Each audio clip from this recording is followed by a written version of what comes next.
hal-hal yang mewajibkan kita mandi besar sebelum kita baca kitab Arba'in Nawawiyah. Yang menjadikan kita wajib mandi besar itu yang pertama, kita perlu faham ya. Kalau anda faham, hafal sendiri nanti. Pokoknya anda ikuti saja, nanti langsung hafal.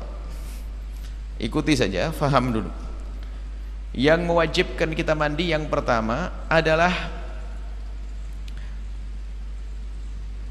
bersenggama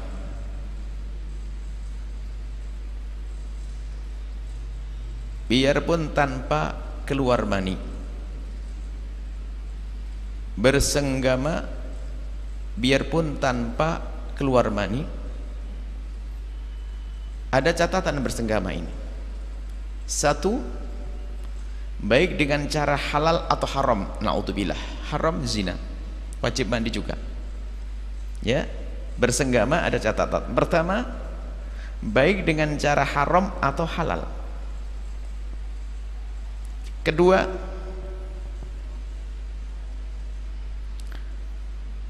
baik di jalur depan atau jalur belakang. Na'udzubillah. Jalur belakang, na'udzubillah.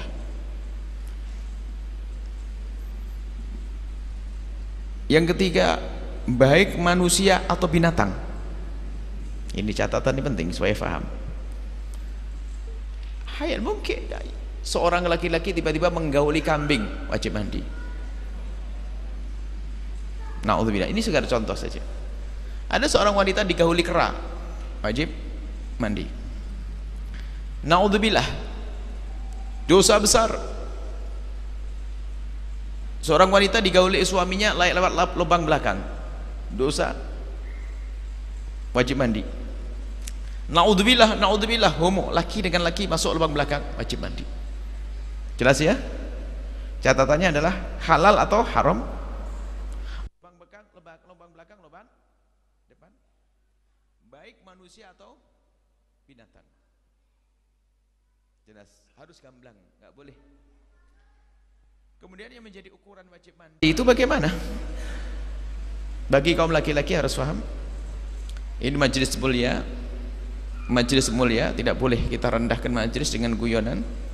Kalau sudah majelis jadikan guyonan, hilanglah keberkahan majelis. Makanya orangnya nggak pinter-pinter, nggak ada berkah ilmunya. Apalagi kalau bicara tentang hal-hal semacam ini, angkat wibanya majelis. Tidak boleh dipakai guyonan. Untuk agar mengetahui kapan seorang laki-laki wajib mandi, bagaimana bersenggama yang mewajibkan mandi, ukurannya adalah bagi orang normal, bagi laki-laki yang mohon maaf alatnya sempurna adalah jika kepala kemaluannya itu masuk, sudah wajib mandi, biarpun belum semua batang kemaluannya, hanya kepalanya saja.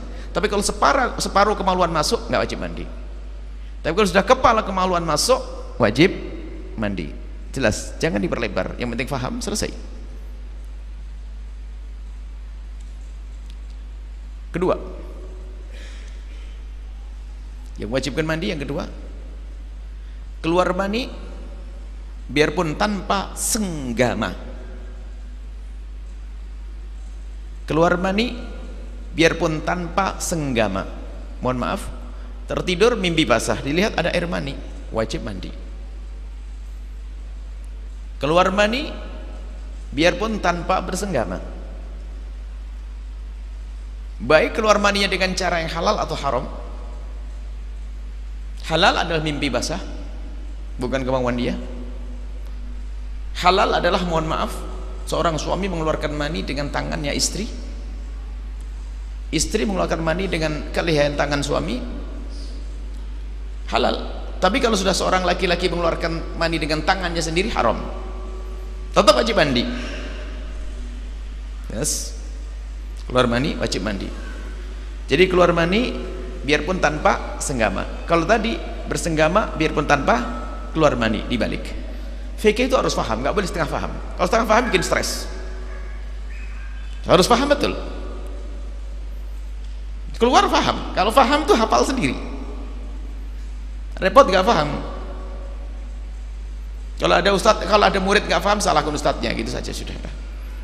Mungkin saya terlalu buru-buru, gitu aja makanya. Tapi kalau sudah pelan begini kok nggak paham, kelewatan anda, gitu. Jelas ya? keluar mani biarpun tanpa senggama,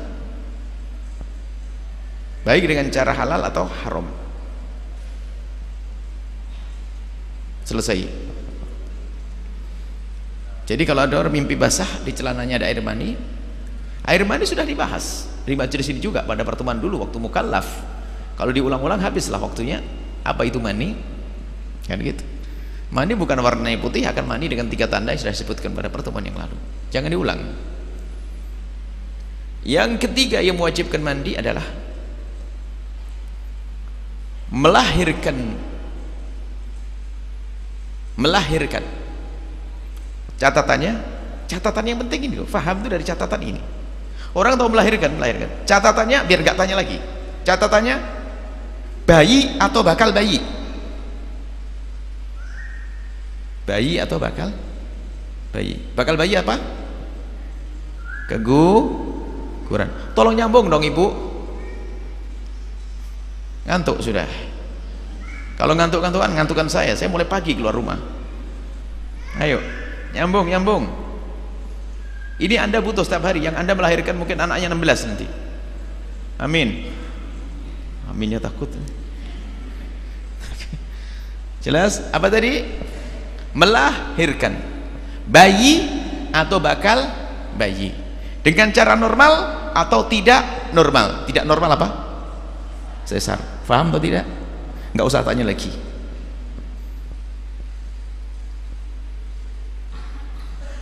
Nggak normal sesar, keluarnya dari mulut mungkin. Pokoknya keluar bayi, selesai. Paham ya? Jadi fikih itu nggak boleh nggak paham. Kalau setengah paham stres, ditanya orang bingung terus. Kalau begini gimana kalau orang keguguran? Nggak denger tadi ya, nggak ada yang tanya lagi, awas ya.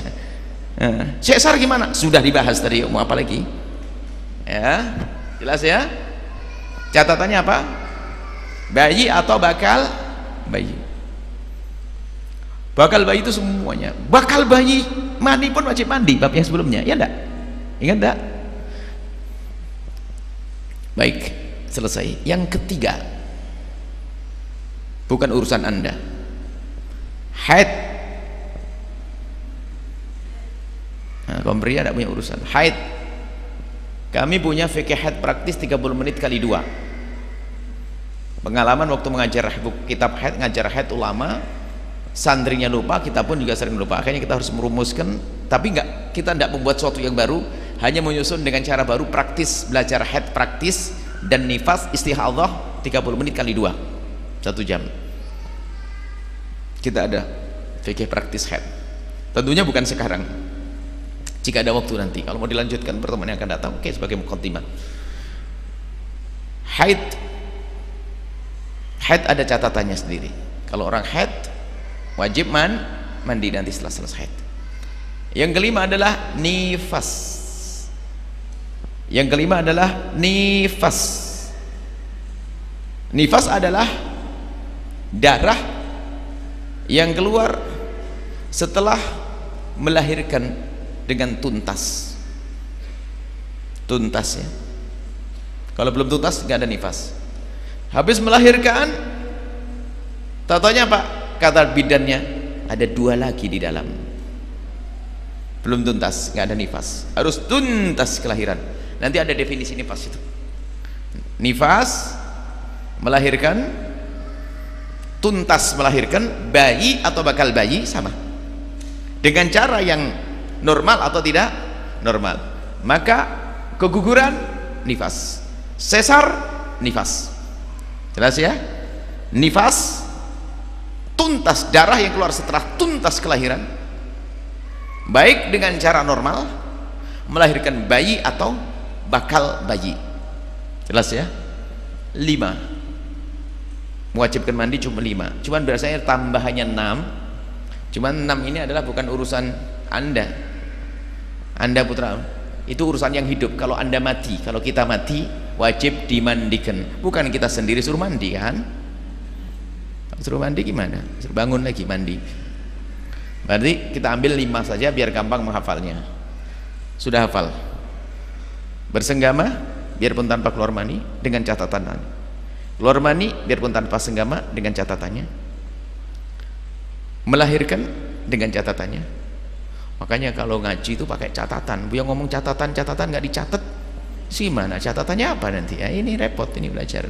Catatannya nggak ada catatannya. Kemudian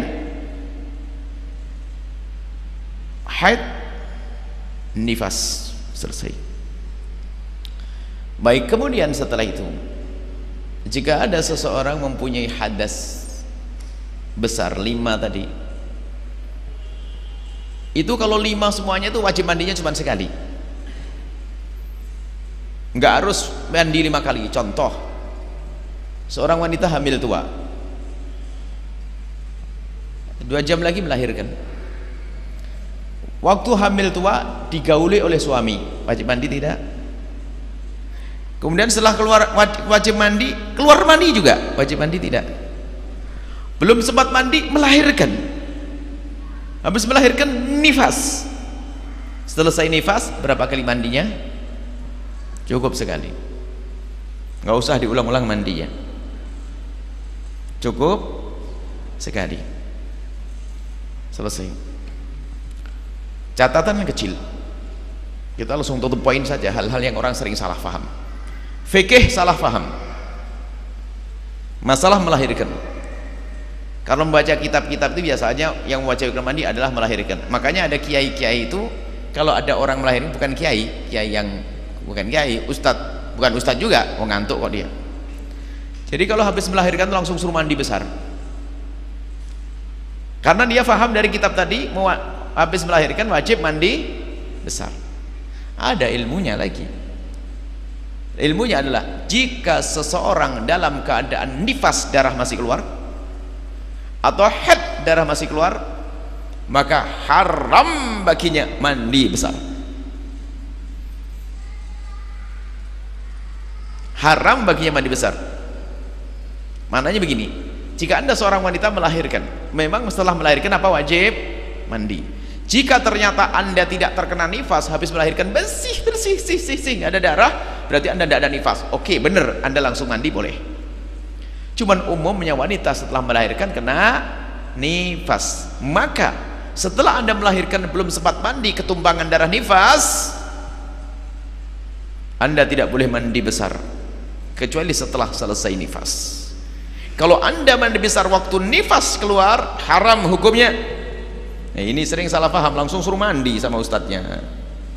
Harus mandi nih, lihat di kitab Safinatun Najah, harus mandi. Ya ustadz, jangan ngantuk kalau ngajarin. Kalau memang tidak ada nifas baru langsung mandi.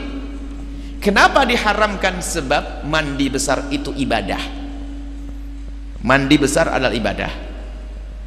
Anda bisa menjawab dengan pemahaman. Kalau orang lagi nifas bisa mandi besar? Bisa diangkat hadasnya? Ya nggak bisa. Wong anda tahu darah nifas keluar, kok anda mandi besar? Nggak terangkat, berarti anda main-main ibadah. Kalau main ibadah hukumnya haram. Sama seorang wanita habis digauli oleh suami sebelum subuh, tak tahunya mau mandi besar. Habis digauli masih mandi besar kan? Cuman sebelum mandi besar, keburu datang bulan, haidnya tiba. Setelah digauli, tapi waktu digauli belum haid, halal. Kalau waktu haid digauli haram. Habis digauli, ya setengah jam lah mungkin istirahat sebentar sang istri, akhirnya mau kamar mandi kerasa keluar darah haid, haram mandi besar. Sebab kalau darah haid tidak akan mungkin diangkat hadatnya. Kalau tetap mandi besar, maka main-main ibadah hukumnya haram. Jelas? Pertanyaan, ibu kalau lagi haid boleh keramas?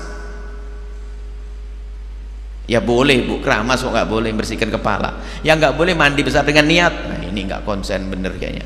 Ngantuk kok teramat banget ini. Cobalah. Wong sebulan sekali sudah begitu, ustadznya juga sering goib kok masih saja ngantuk. Ini keterlaluan anda ini. Ya enggak? Bulan lalu sudah nggak datang ya enggak? Artinya 2 bulan sekali, sudah 2 bulan sekali masih ngantukan nih. Melek ya, jelas ya. Jadi kalau keramas boleh, bersih-bersih biar suaminya nggak stres. Bau jeruk. Ya, jelas. Baik, itu catatan kecil tentang mandi besar. Kemudian baru setelah Anda tuntas haid, tuntas nifas, atau habis bersenggama, habis keluar mani, Anda mandi besar. Apa yang harus Anda lakukan mandi besar? Dua tok. Fardunya, kewajiban dalam mandi besar hanya dua. Jangan bahas masalah air memang belum diajarkan. Babnya air sudah. Air hujan, air sumber sudah selesai. Pokoknya air yang di rumah Anda gitu saja. Nggak usah pusing-pusing. Babnya air nanti kami bahas. Mandi besar syaratnya dua. Satu, niat. Niatnya nggak usah pakai bahasa Arab. Kalau hafal bahasa Arab, alhamdulillah. Cukup gini saja. Aku niat mandi besar ya Allah. Yur, sudah selesai. Nanti selalu serius. Nawaitul husla rafil hadas akbar lillahi ta'ala. Allahu akbar. 14. Karena serius banget ya. Ngafal bahasa Arab ya. Cukup ya. Kalau boleh nawaitul husla di rafil hadasil akbari, boleh. Nawaitul husla, aku niat mandi untuk mengangkat hadas besar, boleh bahasa Arab. Kalau nggak hafal bahasa Arab bukan berarti nggak bisa mandi. Cukup niat di hati, aku mandi besar karena selesai. Yang pertama niat. Yang kedua, air harus kena ke sekujur tubuh, semua di dalam rambut-rambut dalam ke sekujur tubuh. Nggak pakai sampo, nggak pakai sabun sah, cuman gatel biasanya gitu saja. Karena intinya bukan sampoan. Kalau sampo untuk membersihkan, kalau mandi besar untuk mensucikan. Baik, beda mensucikan dan membersihkan. Kalau Anda ingin bersuci malam, biar selesai mau sholat, nggak usah nunggu sampo besok pagi, nggak sholat subuh nanti. Nggak ada sampo, sudah selesai sholat, baru besok sampoan. Selesai, cukup, nggak usah repot. Sudah selesai ternyata bab mandi besar. Ayo mau apa? Ayo. Makanya kalau ada orang malas belajar ini keterlaluan. Belajar cari duit semangat. Belajar fikih demi keabsahan ibadah nggak mau. Mandi besar cuma berapa menit? 15 menit. Harusan 15 menit. Ayo selesai. Nggak usah pakai buku. Tapi pakai catatan mondo ya, nanti catatan. Kalau memang tidak mau beli, saya belikan pulpen sama bukunya. Kurang sayang apa ini? Catatan itu penting. Dengan harapan nanti diajarkan ke anak putrinya. Anda mengajarkan persis seperti ini di majelis yang lain, istimewa. Itu bisa Anda hadirkan 1 jam ini. 15 menit yang kami hadirkan bisa diajarkan berapa? 1 jam. Bab mandi saja sudah. Ayo. Mau jadi ustadz mendadak. Tapi jangan ditambah dari ilmu tadi. Ngarang nanti. Boleh. Kulakan besok diajarkan. Kulakan besok diajarkan. Selesai. Baik, itu bab mandi besar. Selebihnya masukkan bab pertanyaan nanti. Kalau orang belum mandi besar nggak boleh melakukan sholat, nggak boleh tawaf. Nanti bab lain fikih khusus yang haram dilakukan orang yang berhadas besar.